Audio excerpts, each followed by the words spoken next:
சென்னையில் நிலத்தடி நீர்மட்டம் உயர்ந்துள்ளதால் இந்த ஆண்டு கோடை காலங்களில் தண்ணீர் பஞ்சம் இருக்காது என சென்னை மாநகராட்சி ஆணையர் ராதாகிருஷ்ணன் தெரிவித்துள்ளார். காஞ்சிபுரத்தில் செய்தியாளர்களை சந்தித்த அவர், பெருங்குடி குப்பை கிடங்கை சுத்தப்படுத்தி பூங்கா கொண்டு வருவதாக திட்டம் உள்ளதாக தெரிவித்தார். இதில் கேளிக்கை பூங்கா என்று அஞ்ச வேண்டாம் என்றும் பொதுமக்கள் பார்வையிடக்கூடிய பூங்காவாகத்தான் இருக்கும் என்றும் ராதாகிருஷ்ணன் குறிப்பிட்டார்.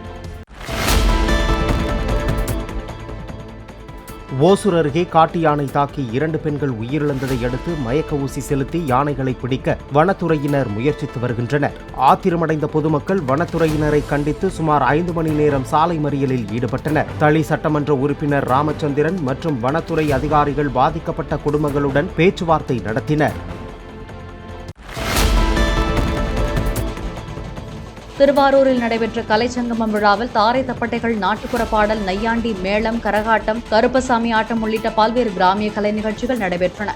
வட மாநிலங்களில் இசைக்கப்படும் நாசிக் டோல் என்கிற டோலை தஞ்சை குழுவைச் சேர்ந்த இளைஞர்கள் வெறித்தனமாக வாசித்து மிரள வைத்தனர். இறுதியில் நாசிக் டோல் வாசித்த போது 2 மத்தளங்கள் கிழிந்து தொங்கின.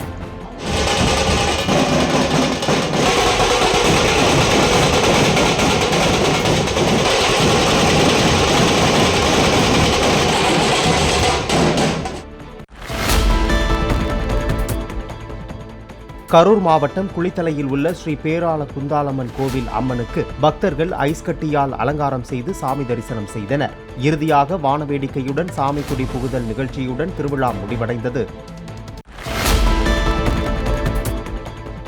மதுரை மாநகர காவலர்களுக்கான ஒருங்கிணைந்த விடுமுறைக்கான செல்போன் செயலியான CL ஆப்பை டிஜிபி சங்கர் ஜிவால் அறிமுகப்படுத்தினார். காவலர் மகிழ்ச்சி திட்டத்தை தொடங்கி வைத்து பேசிய அவர், மன அழுத்தம் என்பது தன்னை மட்டுமின்றி தனது குடும்பத்தினரை பாதிக்கும் நிலை உருவாகிறது என்றார்.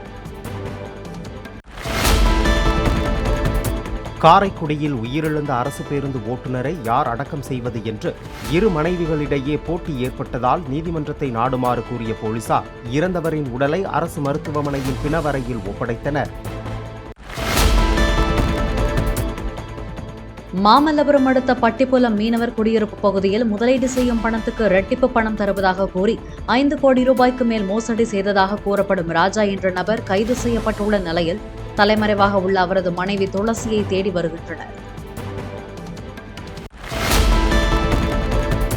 நாகை மாவட்டம் வேதாரண்யம் வேதாரண்யேஸ்வரர் சுவாமி ஆலயத்தில் மாசிமக பெருவிழாவில் 14ஆம் நாளில் மின் விளக்குகளால் அலங்கரிக்கப்பட்ட சப்பரத்தில் வெள்ளி ரிஷப வாகனத்தில் சந்திரசேகர சுவாமி மற்றும் அம்பாளுடன் எழுந்தருளினார். அத்துடன் 63 நாயன்மார்களும் முக்கிய வீதிகள் வழியாக உலா வந்தனர்.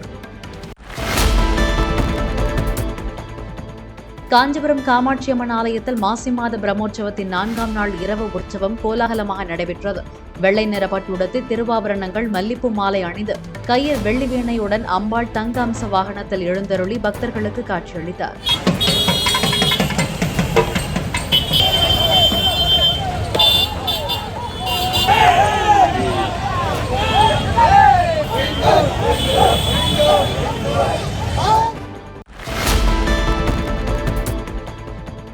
புதுச்சேரி கிருமாம்பாக்கம் டாக்டர் அம்பேத்கர் அரசு பள்ளியில் படித்த முன்னாள் மாணவர்கள் 24 ஆண்டுகளுக்கு பின் சந்தித்து தங்களது பழைய நினைவுகளை பகிர்ந்து கொண்டனர். தங்களுக்கு பயிற்றுவித்த ஆசிரியர்களையும் அழைத்து கௌரவித்த அவர்கள் பள்ளிக்கு நன்கொடையும் வழங்கினர்.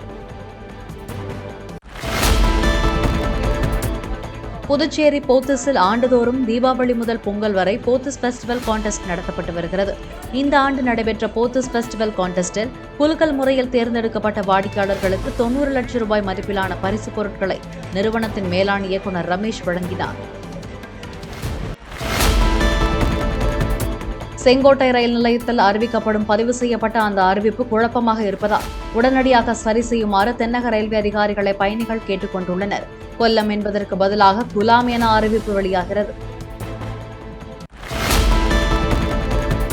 கோயம்புத்தூரில் தனியார் அமைப்பு சார்பில் நடத்தப்பட்ட நாய் கண்காட்சியில் நாட்டு இன நாய்கள் மற்றும் வெளிநாட்டு நாய்களின் அணிவகுப்பு நடைபெற்றது. 200க்கும் மேற்பட்ட நாய்கள் பங்கேற்ற நிலையில் உடல் அமைப்பு, உயரம், எடை, ஓடும் வேகம் போன்றவற்றின் அடிப்படையில் சிறந்த நாய்கள் தேர்வு செய்யப்பட்டு பரிசுகள் வழங்கப்பட்டன.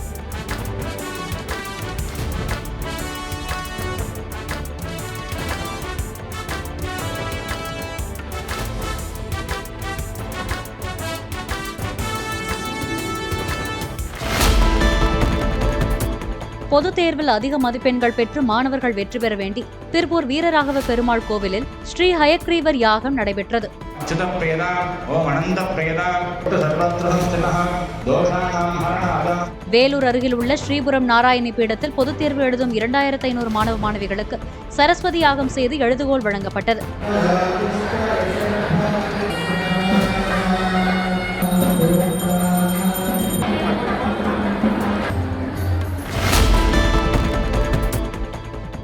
உலக நன்மை வேண்டி திண்டுக்கல்லில் 1130 பெண்கள் பங்கேற்ற காமதேனு கல்பவிருட்ச மகாலட்சுமி பூஜை நடைபெற்றது. ஆரிய வைசியா மகிழா விபாக் சார்பில் நடைபெற்ற இந்த பூஜையில் 2 மணி நேரத்திற்கு மேலாக அமர்ந்து பெண்கள் குங்குமாபிஷேகம் செய்தனர்.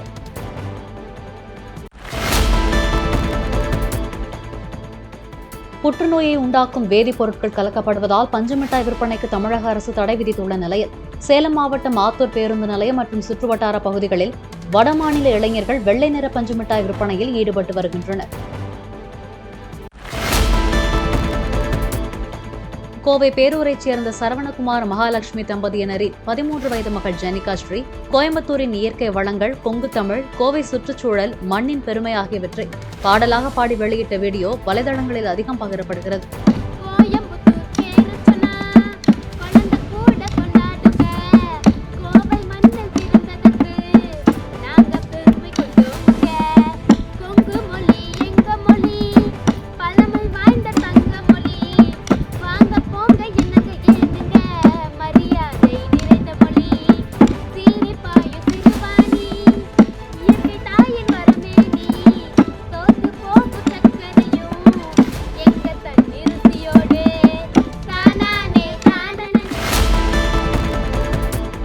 நாகப்பட்டினம் வேளாங்கண்ணியைச் சேர்ந்த ஒருவர் சென்னையில் உள்ள கல்லூரியில் சட்டப்படிப்பு படிக்கும் தனது மகளின் பிறந்த நாளை ஒட்டி அவருக்கு பிடித்த சோட்டா பீம் வேடத்தில் சென்று கேக் வெட்டி வாழ்த்து தெரிவித்த வீடியோ சமூக வலைதளங்களில் வைரலாக பரவி வருகிறது.